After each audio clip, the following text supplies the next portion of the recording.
Ya se hicieron muchos de los fichajes más importantes de este mercado. Casi todas las ligas en Europa están comenzando y en CONMEBOL el mercado de fichajes todavía sigue abierto, así que cada selección de Sudamérica ha tenido sus grandes movimientos. El fichaje más importante de cada país. Y créanlo o no, hasta los países menos pensados han tenido un fichaje muy importante. Claro, algunos son más importantes que otros, pero créanme que se van a sorprender. Vamos a ver cuál fue el movimiento más importante que ha tenido cada selección. Empezando con la selección argentina. Los argentinos están muy acostumbrados a vender muchos jugadores en cada mercado de fichajes, y en esta ocasión no iba a ser la excepción. La transferencia más importante en la selección de Scaloni fue la salida de Julián Álvarez del Manchester City para irse al Atlético de Madrid por 75 millones de euros, el fichaje más importante de un argentino en este año. El más caro y el que también genera más expectativas. El propio Guardiola en el Manchester City dijo que Julián no se sentía feliz. Y creo que todos sabemos por qué. Porque tenía que compartir la posición con Erling Haaland. Y para lo que Haaland le costó al Manchester City, Julián Álvarez la tenía demasiado difícil para tener todos los minutos que él quería. A pesar de que jugara bien y a pesar de que hiciera goles, siempre iba a tener de competencia al que para algunos es el mejor 9 del mundo.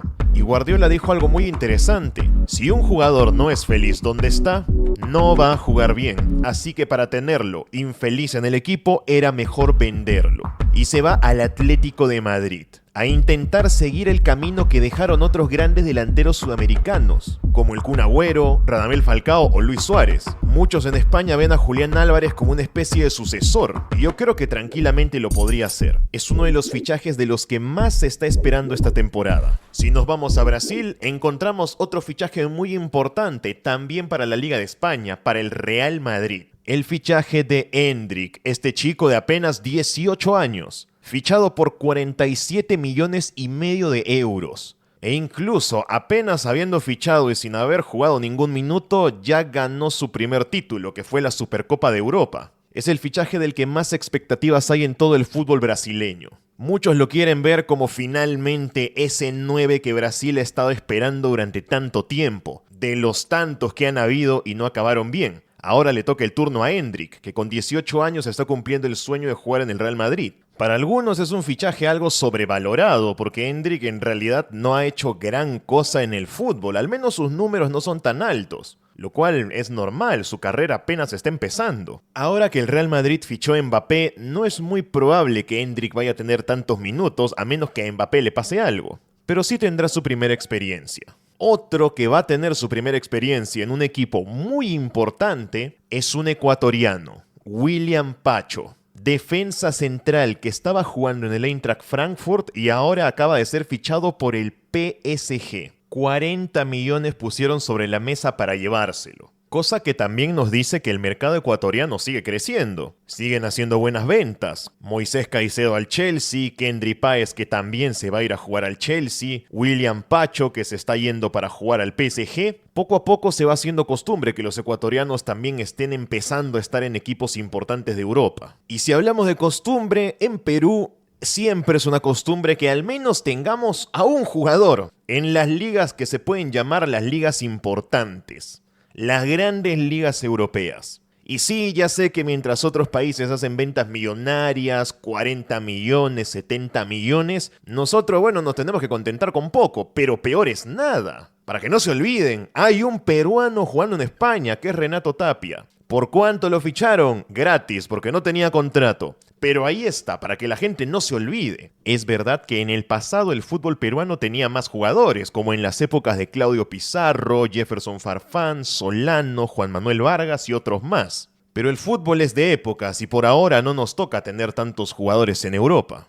Es más el momento de los ecuatorianos y también un poco el momento de los colombianos, porque en Colombia ha habido un fichaje que casi nadie tenía. El lateral izquierdo, Juan Cabal, que acaba de ser fichado por la Juventus. Un dato curioso para muchos, porque es un futbolista que la gran mayoría del público no conocía. Su valor de mercado tampoco era tan alto, pero la Juventus puso 12.8 millones de euros para ficharlo. No estuvo en la Copa América y tampoco ha debutado todavía en la selección Colombia. Con 23 años todavía tiene toda una carrera por delante en Europa y lo acaba de fichar un equipo muy importante, uno de los más grandes de Italia. El futuro por ahora no es muy fácil de ver porque es un jugador que no habíamos venido siguiendo tanto. A William Pacho ya se sabía que era bueno por lo que estaba haciendo en Alemania y por lo que lo vimos hacer en la selección ecuatoriana. Pero con Juan Cabal vamos a ver qué es lo que sucede. Es un defensa que sabe jugar de central también, muy alto, 1,86 m. Un colombiano en la Juventus. El último que hubo creo que fue Juan Guillermo Cuadrado. Vamos a ver cómo le va a él. Yéndonos ahora con el caso de Chile, ellos también tuvieron una venta importante. De su jugador seguramente más valioso internacionalmente, Ben Brereton. ¿Por cuánto? 8.300.000 euros. Vendido al Southampton de Inglaterra. La etapa de Brereton en España terminó hace tiempo. Tiene que quedarse en Inglaterra, ahí es donde mejor juega. No es el fichaje más caro que haya tenido Chile, han tenido muchos más caros en el pasado, como Arturo Vidal, Alexis Sánchez y otros más. De alguna manera también nos dice que Chile no está pasando por grandes momentos con sus jugadores internacionales. No son tan valiosos como antes y los que eran muy valiosos ahora bajaron mucho su precio porque se hicieron viejos. Ben Brereton es de los que más dinero mueve, aunque no se compara con los que habían en el pasado. Y si hablamos de pasado, tenemos que hablar de Uruguay también.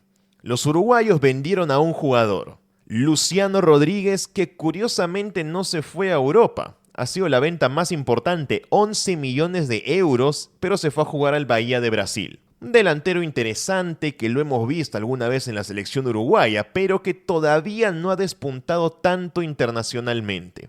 Irse a jugar a Brasil es un paso previo para intentar jugar en Europa en algún momento. Apenas tiene 21 años, esta es su primera experiencia fuera de Uruguay. Y sorprendentemente, Paraguay también vendió a un delantero, uno que no teníamos muy seguido, Ramón Sosa, por 12 millones de euros al Nottingham Forest de la Premier League. La venta más importante del fútbol paraguayo en esta temporada. Y no es la primera venta importante que se hace. Hace relativamente poco vendieron también a Julio Enciso a la Premier League. El mercado paraguayo se está expandiendo.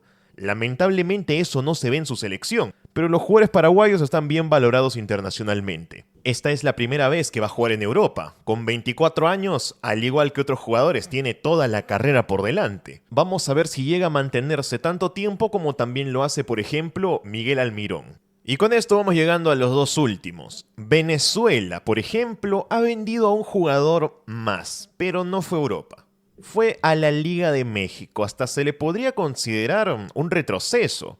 No han tenido un gran mercado los venezolanos. Yonder Cádiz se fue al León de México por 3 millones de euros. No es la venta más importante, tampoco es de los jugadores más importantes, pero nos dice que esta temporada los venezolanos no han vendido tanto talento al extranjero. Las jóvenes promesas siguen saliendo, pero aún no se acaban de consolidar todas. Eso sí, en la selección les va muy bien. Y por último llegamos con Bolivia, que es la única selección de toda la lista que hemos hecho aquí que no vendió jugadores, o sea, que nadie pagó por sus futbolistas. El fichaje más interesante podría ser el de Carmelo Algarañaz, que se fue al Calamanta de la segunda división de Grecia. El resto todos fueron fichajes dentro de la liga boliviana. No fue una gran temporada para los jugadores bolivianos, no hay muchos más que salieran al extranjero, solamente uno y está en la segunda de Grecia. Esto también nos dice el momento por el que vienen pasando y es algo en lo que necesitan trabajar, porque Bolivia ha tenido buenos jugadores internacionales en el pasado, solo que ahora les está costando mucho más hacer que se consoliden.